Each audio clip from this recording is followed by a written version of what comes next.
Қазақ әйелдерді шықтырмыз. Сондықтан енді біздің мақсат, менің мақсатым әйелдердің әлеуметтік жағдайын көтеру. Ең бастысы теміржолдағы тұрған әйелдердің әлеуметін көтеру. Үй мәселесі, сосын айлықтарымыз, әлеуметтік, социальный жағын бәрін көтеремін деп, сондай программамыз мектеп бар. Өзім теміржол саласынан бастағам, арыс деген жерден бастағам. Астана қаласында жұмыс жасаймын. Енді екінші парламентке барып, көп өзгерістер енгізу. Сондықтан сізде теміржолда қандай мүмкіндіктер, қандай қиыншылықтар болғанын айтып өтсеңіз кішкене. Тоқталып. Иә, осы тасымалдау, пассажирлер тасымалдауда қандай оқулықтар бар, қандай жаңа сізге заң нормалар керек. Сіздердің жұмыстарыңыз оңға басылды. Дәл қазір бізде өкіметте біздің компаниямыз жекеше Турксиб Астана компаниясы біздерге өте жақсы қолдау көрсетіп тұрады. Жұмыс орындарымыз жақсы, айлықтарымызды көтерген, жылдың басында көтерді. Жалғыз ғана қиындықтар болып тұрғаны біздер мына компаниямызды жекеменшікке алғанына 10 жылдай уақыт болып қалды. 50% мінекей жаңа вагондар көріп тұрсыздар. Енді қалған 50% вагондарымызды жаңартса, басқа проблемамыз жоқ. Енді қазақстарға түсінгеніміз бойынша сізге міне көрдіңіз қандай сауал. Вагон паркін жаңарту мәселелерін қарау керек. Иә. Себебі кеше осы жаққа келе жатқанда, міне, Күлпара Сәлімбетова да ескі 20 жыл болған ба? Иә, сондай вагондарды көрсетті. Мен енді өзімді таныстырайын, мен Әлімбетова Күлпара Байтақ партиясында Алматы қаласының әйелдер төрайымымын. Роза ханым республика бойынша Байтақ партиясына әйелдер төрайымы. Мен осы Қостанай пойызында Базаркөл, Туматаева бірге жұмыс істеп, бірге қызмет жасап, 10 жыл бірге жүрдім, сөйтіп зейнеткермін қазіргі уақытта. Сондықтан маған осы вагон өте ыстық. Енді Базаркөл өзінің жұмыстарын таныстырсын, өзінің вагонын көрсетсін. Бұл кісінің айтқаны мен түсінігім бойынша негізгі қазіргі вагонның парктерін жаңартса жақсы болар еді. Себебі әлі стандарттарға сәйкес емес. Солай ғой? Біздің компания, жас компания болғанмен де, осы сәл аз уақыттың ішінде, мен айтып отырмын ғой, 50% вагондарымызды жаңартты. Өте жақсы. Қалғандары да кезекте тұр, ала берсе осы жақын арада жаңартамыз. Оның өзінің жыл сайын проценттері бар, сонымен келіскен договор дейді ғой. Қазақстан теміржолының шарт. Келісім шарт Минтранспен. Келісім шарт бойынша уақытысында бәрін жаңартып келе жатыр. Әлі де болашақта, жақын болашақта жаңа вагондармен жүресіздер деп ойлаймын, барлығы 100%. Біздің компаниямыз мына Турксиб Астананың көріп тұрсыздар логотип. Логотип Астана. Турксиб Астана бұл осы компания екен. Бұмен талай жүрдік қой, көп жыл болды бұны. Жолаушыларға мүмкіндік жасап, жағдайларын жасап қазір. Екінші жоғарғы полкадағы орындар мен боковой орындарды, соңғы купедегі орындарды арзандатып, ең арзан баға біздің Турксиб Астанада жолаушылардың жағдайларын солай жасап жатыр. Мына жаңа вагондардың енді бұл бұзылмай тұрмайды ғой, сондықтан да бұның бағалары кішкене сәл қымбаттау. Ескі вагондардың вагон билет құны кішкене арзандау. Сондықтан да бізде ценовая политика дейді ғой, сондай ойнап тұр. Біздің Турксиб Астана компаниясы жолаушыларға да жағдай жасайды, жол сервистерге де жағдайларын жасап жатыр. Енді әрине жаңа келе жатқан компанияға оңай емес, сразу аяғынан тұрып кеткен. Сәл енді майда-шүйде қиындықтар бар. Бағаны төмендету үшін бұрынғы вагондарды жөндеп, солардың бағасын төмендетіп, әлеуметтік халыққа жағдай жасалып отыр. Ол былай ғой, мінекей қазір жаздың күні білесіз, Қазақстанда ылғида билет жетпейді, пассажирлар ары бері кете алмай жатады. Сондықтан да мына жолаушыларға билет еркін сатылу үшін біздің компания сондай ценовая политика. Соны баға саясаты. Кейбір жолаушылар түсіне қоймай жүрді. Енді бізде аталған компанияның басты алдыға қойған мақсаты жолаушылар вокзалға келіп билет алып отырып кете берсе, ешқандай жаңағы билеттің жоқтығына қиналмаса. Енді осы вагондарда билет арзан. Түсіндік. Өте жақсы. Ал жігіттер, жол серік балалар. Жұмыстарың қалай? Ауыр емес па? Белдерің ауыр жүрген жоқ па? Бәрі дұрыс па? Не айтарларың бар? Міне, алдарыңызға болашақ парламент депутаты, құрылтайдың депутаты сайланайын деп отыр. Осы сендердің темір жолдан әйел адам, тұңғыш әйел адам 35 жылда. Бюллетенде 3-ші партия тұр ғой, Байтақ деп. Соған осыған дауыс бергеніңіз болады. Ұқтыңыздар ма? Не айтасың балам?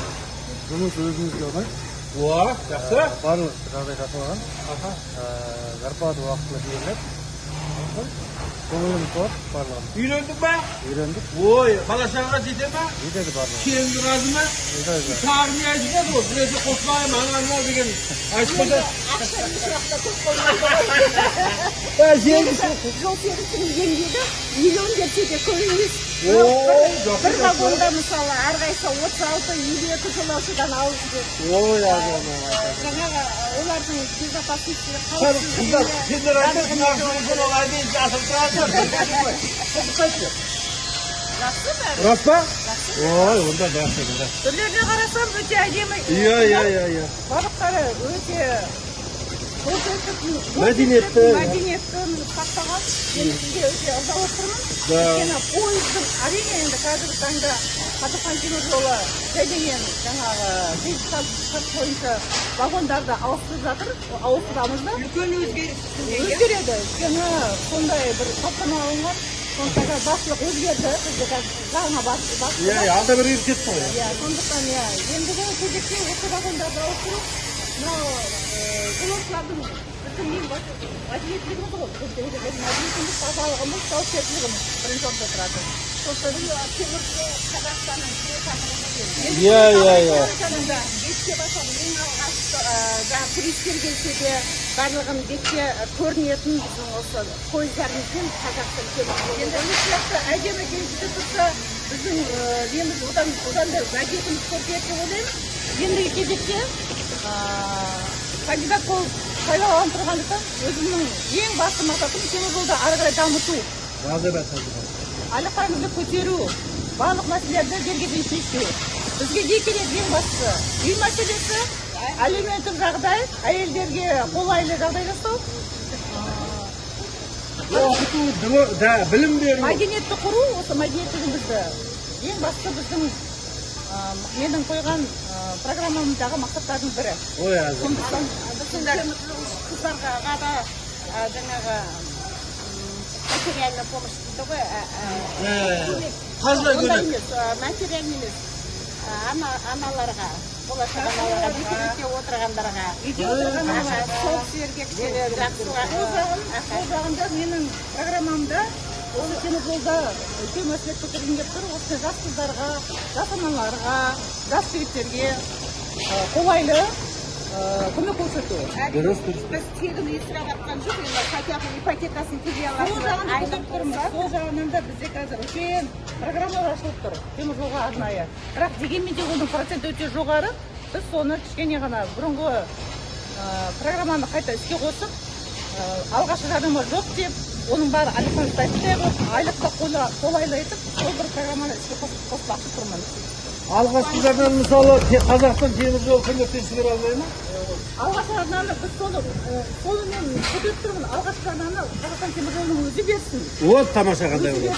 Ары қарай банкпен келісімшарт қойып, бұрынғы не бойынша ешқандай жүгіртпей, санаулы мынандай документтерді қағазда қоспай, қағаз басты қылмай. Ол өте орынды болатын еді, егер біздің жол серіктерімізде онда тұрақтылық болатын еді. Мына жұмыстан ана жұмысқа осы шетелге кетіп, уақыттарын алмас еді, отбасыларына ол өте тұрақты, өте жақсы көмек болатын еді. Тұрақты жұмыс жерде тұрақты жағдай болу керек.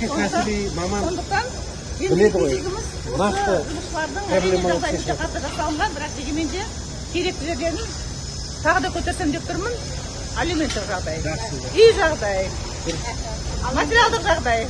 осындайды сіздер сезінесіздер ме көтергенде? Енді мынау О, қазір жақсы. мына мен өзі кандидат жасыл партиясынанмын. Әйелдер қоғамының кеңесінің төрайымын республикалық. Қазақстан бойынша. Енді бізде мынандай қазіргі уақытта үшінші кезекте бізде үшінші деп айтамыз. Бюллетендегі үшінші нөмірі. Үшінші нөмірге дауыс беріңіздер. Ол мен тұрған партия. Құрметті темір жолшылықтар, балалар, біздің Астанада Жасылдар Байтақ партиясы деген экологиялық партия бар. Неге оның алдына қойған мақсаты таза су, таза ниет, таза ауа. Бұл біздің болашағымызға керек, бәрімізге де керек. Егер таза су, таза ауа болмаса, бізде ештеңенің қалғанының керегі жоқ. Даже азаматтар маматтар өзінің бүкіл партияның жасаған бәрімізге керек тазалық. Біздің Қазақстан жайлап тұрған емес, қазіргі жағдайға енді табиғатқа көмектесуіміз керек болып тұр. Сондықтан мен ойлаймын, үшінші табиғат ешкімге де бөлек емес. Сондықтан үшінші партияның, Жасылдар Байтақ партиясына үшінші номерге дауыс береді. Роза ханым біздің партиядан өтіп отырған біздің төрайым. Сондықтан енді бұл сіздердің темір жолда туып өсіп, темір жолдан еңбек бастаған еңбек жолын. Содан міне бүгінгі жетіп отыр біздің партияда. Сондықтан мен ойлаймын, темір жолшылар үшінші дауысқа Жасылдар Байтақ партиясына дауыс берулеріңізді біздің болашағымыз үшін. Болашақта бізге балаларымызға не қалдырамыз? Таза су, таза ауа болмаса.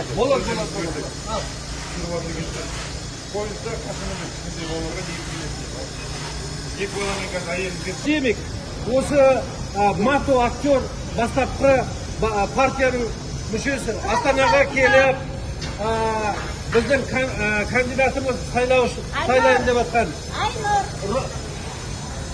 Келдібекова Роза Темірқұловнаны қолдап, үлкен бүкіл Қазақстанда, бүкіл дүниежүзілік 30, 40, 50, 60 жастағы әдемі әйелдеріміз мода өнерін көрсетіп, бірінші орын ұтып алды. Гран-при ұтып алды. Ал сізге сөз кезегі. Рахмет. Роза ханым біздің Байтақ партиясынан шығып отырған кандидат. 35 жылда біздің әйелдерді қорғайтын әйелдер арасынан шығып отырған біздің жеңіс. Өзімізді қорғайтын. Жол бойынан үміткер біздің кандидатымыз. Дұрыс. Сондықтан да темір жолшылар сіздермен кездескеніме өте қуаныштымын. Қазір Алматыға қарай сапар шегейін деп отырмыз. Жолдарың болсын, ақ жол бәріне. Рахмет. Міне жаңа ішіне қарап шықтым. Біз сіздердің жұмыстарыңызға өте ырзамыз. Жақсы. Енді біз Роза ханымды осы темір жолшылардың біз сияқты жолаушылардың жағдайларын ары қарай жақсы осы жақсы қылуға сол ары қарай жұмыс жасайтын өте сенімдіміз. Себебі осы Роза ханымды істеп жатқан жұмысымен таныстым.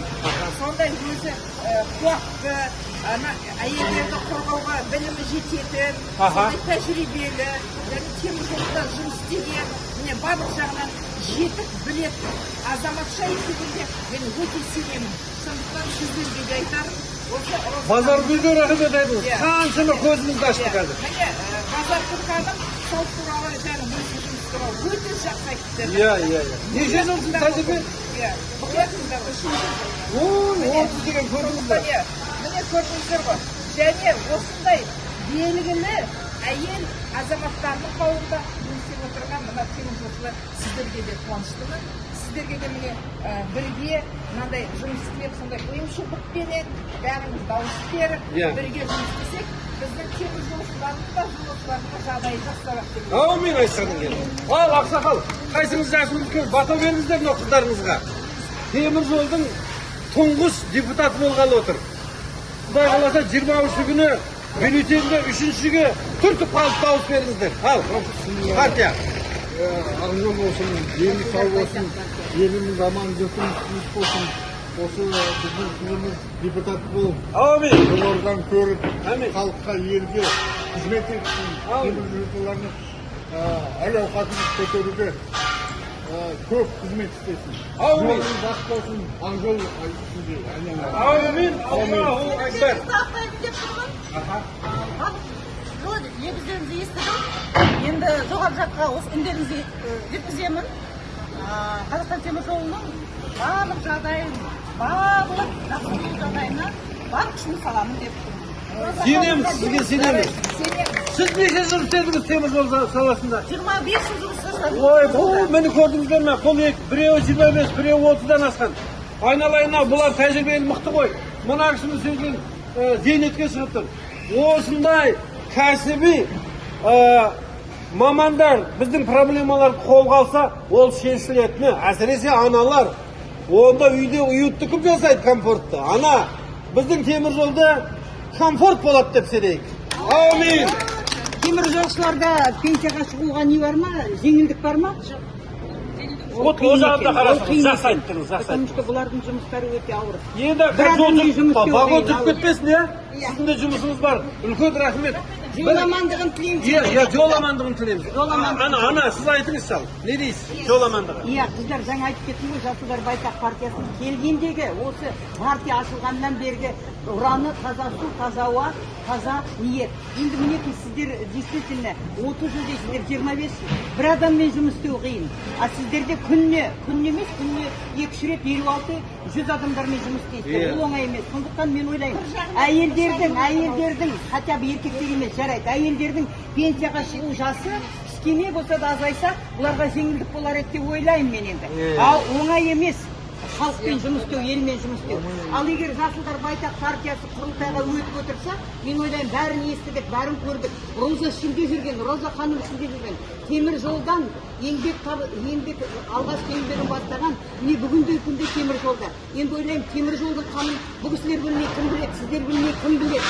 Ал темір жолға ең керегі тоже таза ауа, таза су, таза ниет. Бұл бүкіл қазаққа керек. Сондықтан Жасылдар Байтақ партиясы 3-ші нөмірге дауыс беріңіздер. Біз үгіттемейміз, ол біздің болашағымыз үшін керек. Бәріміздің болашағымыз бар. Сондықтан бізге керегі жайқалған Қазақстан, жасыл жай Байтақ Қазақстан керек. Алға жасыл Қазақстан, Байтақ алға. Бата жүрсін. Амин. Ата, сізге мың да бір рахмет. Ал,